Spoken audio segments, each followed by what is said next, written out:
mulimu amaanyi amangi ag'ekitalo mu musaayi gwa Yesu gwayika.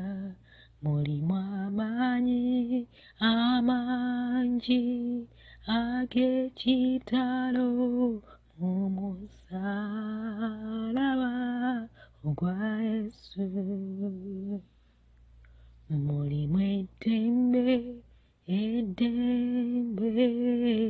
ekitalo mu musaayi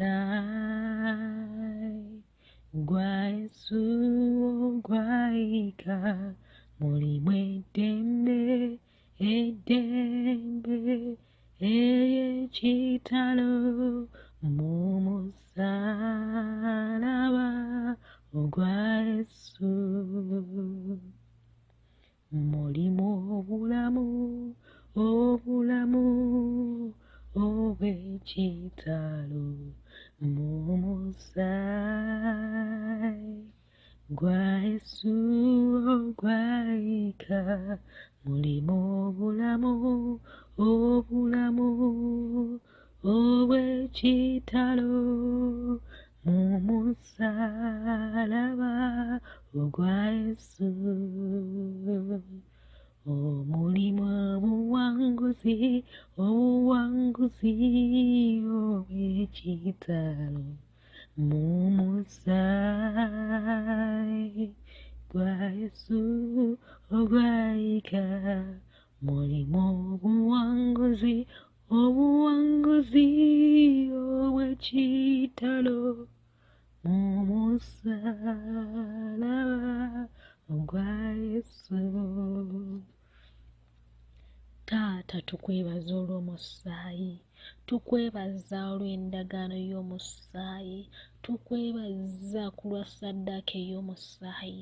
Weebale kubanga watwagala, kubanga singa tegwali musaayi ogwo ogwayiika ku musaalaba e Gologoosa, tetwandibadde balamu n'enkya ya leero, tetwandibadde na mirembe gye tuyina, tetwandibadde na ssuubi newankubadde essanyu n'emirembe mu bulamu bwaffe.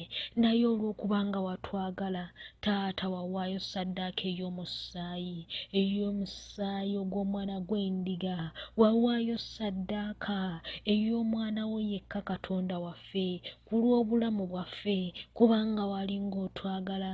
Kyetuva tukugulumiza omwoyo wa Mukama, kyetuva tukwebaza kubanga oli mulungi gye tuli, era tukoola omusaayi gwo ogusinga ssaddaaka zonna ez'emisaayi, okuwambaatira obulamu bwaffe, okumaamira buli kintu kyaffe kyonna, okumaamira okubikka ku buli kyaffe kyonna, okwetooloola gubeere olugo, gubeere omutango eri buli kibadde kiramuza amagenda gaffe n'obulamu bwaffe. Tubeeko boundaries ze tubuuka mu linnya erya Yesu omwana wa Katonda omulamu. Amiina. Yesu yeebazibwe. Wasuze otya? Neebaza Katonda kubanga akukuumye ng'okyali mulamu, ng'okyasobola okussa. Twebaza Katonda olw'omukka gw'atuwa gwe tutasobola na kusasula newankubadde eddakiika n'embweti. Mukama yeebazibwe. Newankubadde wali abasobola okugusasula, gye bali abasobola okubaako nga basasula, naye ate nga tebaguyina, nga balina ssente naye ng'omukka gugaanye. Naye ffe twebaza Katonda kubanga tussa kiro na misana, tetulina kye tusobola kumuwa wabula okuggyako oggulumiza erinnya lye n'okutambula ng'okwagala kwe bwe kuli. Mukama yeebazibwe. Twagala tutambulire mu mwoyo ne mu mazima, nga tusanyusa Kitaffe, nga tutuukiriza okwagala kwa Kitaffe. Yesu yeebazibwe. Wiiki ewedde twasomamu kitabo ky'Okuva essuula yali emu olwasooka, ne tulaba Mukama yeebazibwe nti abatupulootingira, abaagala otukola obubi, abaagala otunyigiriza, gye banaakoma Katonda gy'agenda okukoma otugulumiza. Mukama yeebazibwe. Njagala nnyongerezeeko awo, ngenda kuva ku nnyiriri lwa 15. Mukama yeebazibwe. Awo kabaka w'e Misiri n'ayogera n'abazaalisa ab'Abaebbulaniya, amannya gaabwe Sifira ne Puwa, n'abagamba nti, bwe mubanga muzaalisa abakazi ab'Ebulaniya ne mulabanga ng'omwana wa bulenzi mumuttanga bussi, naye bw'abanga ow'obuwala mumulekanga n'alama. Waliwo ebituteekako ekkomo, Mukama yeebazibwe, ebitulimitinga. Kati bye bino basala lukwe balusalira baana ba Isirayiri. Waliwo limiti gye baagala otteekawo. Yesu yeebazibwe nga naye waliwo limiti ze bakutaddeko. Oba mu ssaala kyonna kye bakutaddeko okimanyi okiraba. Kiyinza okuba mu famire, kiyinza okuba ku mulimu, kiyinza okuba mu bulamu bwo, kyonna gye kiri okiraba ng'oli limitedi, oliko wootasukka. Kino kye kiddako. Mukama yeebazibwe.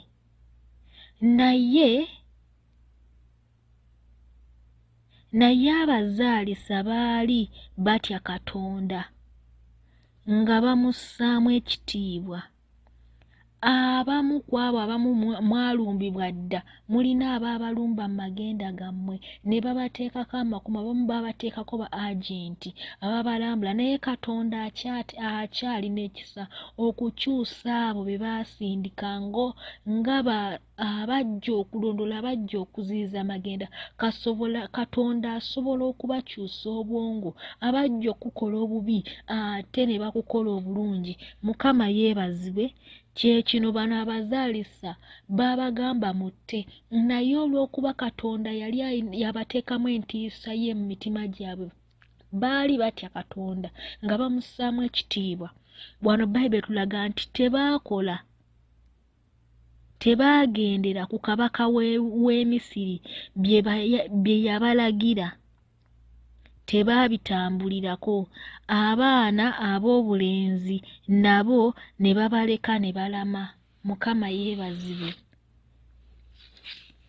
Mu 18 kabaka w'e Misiri n'ayita abazaalisa n'ababuuza nti, kiki ekibakozesa bwe mutyo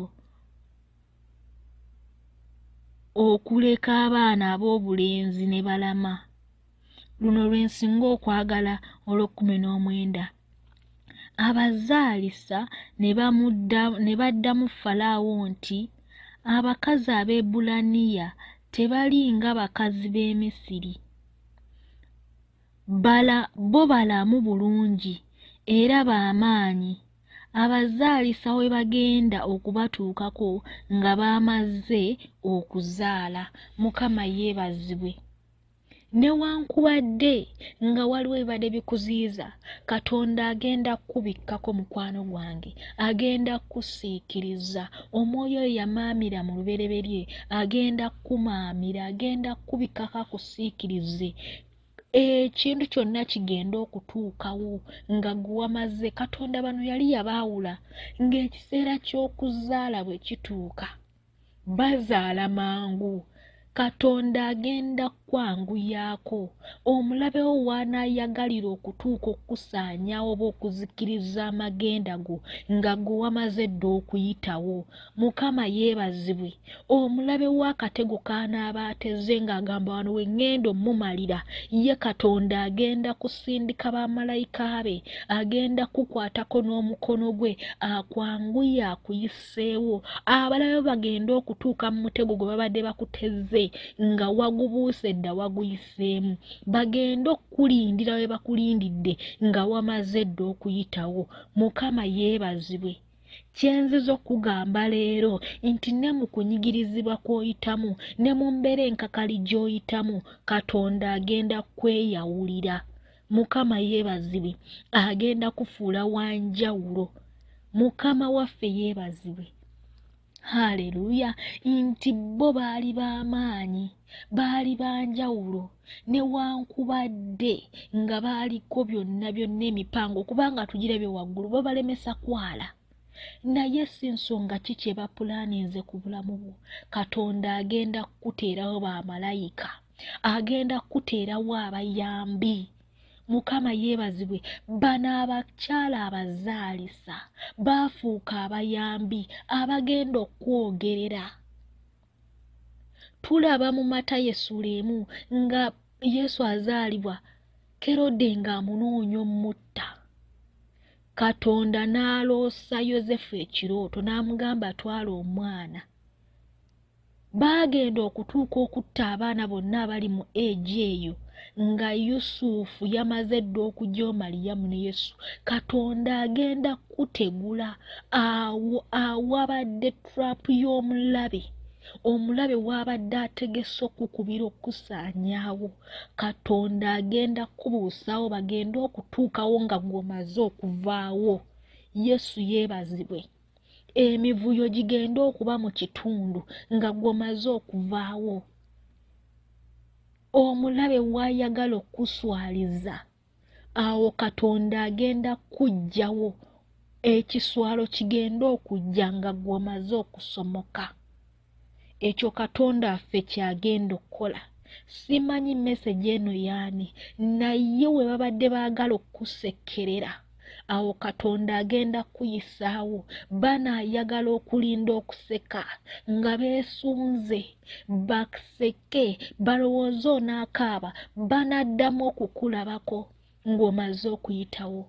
Abaana ba Isirayiri bwe baatuuka ku nnyanja emmyufu, Falaawo yagamba kambalinde, tebagenda kuyitawo. Naye awo we yakkakkanira n'ategera Katonda kye yali alinze okuseka okubazzaayo oba okubakola kyonna kye yali alinze obbakola. Yagenda okutuuka nga bamaze okusomoka. Ekyo Katonda kyagenda okukola mwana wange. Ate abanalemerako, abagenda okulemerako kuziyiza okulemesa, bagenda kuziikirira. Mukama yeebazibwe. Naye abanaawanika ne bagulumiza Katonda bagenda kulokolebwa, kubanga weyongerayo nga alaga nti abakyala bano abazaalisa Katonda yabablessinga. Abayambi abo Katonda bagenda oteeka mu magenda go, nabo bagenda kulaba omukisa, baleme kwejjusa lwaki bakuyambye, baleme kugamba nti lwaki twakola ekintu kino, naye nabo bagenda kweyongera okugulumiza Katonda. Tofaayo kikyoyitamu. Amaaso go gayimusa ogateeke Katonda. Obwesige bwo buteeke Katonda. Okukkiriza ko kuyimuse.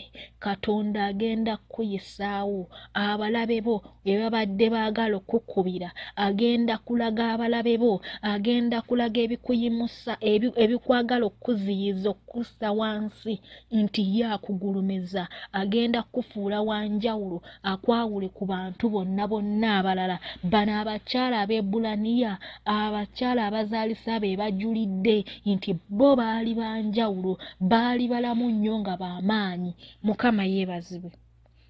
Tewali kigenda kuziyiza Katonda bw'omuteekako obwesige bwo. Yimusa amaaso go n'okukkiriza kwo, essuubi lyo liteeke mu Katonda, agenda kuyisaawo. Mukama akuwa omukisa.